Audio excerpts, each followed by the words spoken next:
Drama serial Ertugrul Ghazi کے ذریعے ترکی کیا پیغام دینا چاہتا ہے؟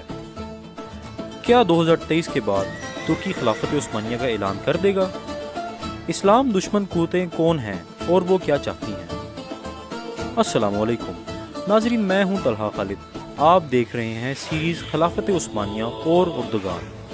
ناظرین، ان دنوں ڈرامہ سیریل ارطغرل غازی نے ہر طرف دھوم مچا رکھی ہے۔ ڈرامہ سیریل ارطغرل غازی کی کہانی ترکی کے تاریخی منظرنامے کے گرد گھومتی ہے، جس میں دکھایا گیا ہے کہ کس طرح ایک خانہ بدوش قبیلے نے ایمان کی طاقت سے اسلامی حکومت قائم کی اور پوری دنیا میں اپنی طاقت کا لوہا منوایا۔ خلافت عثمانیہ 3 برے اعظموں میں 600 سال تک قائم رہی۔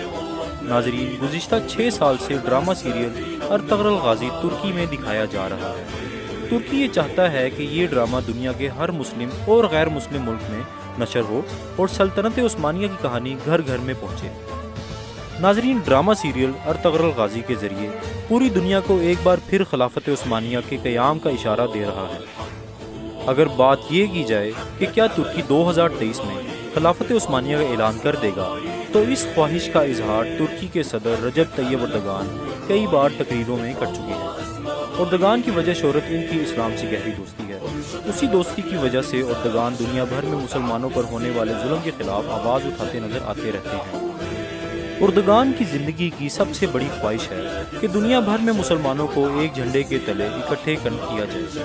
وہ اس خواہش کا ذکر اپنی بہت سی عالمی تقریروں میں بھی کر چکے ہیں۔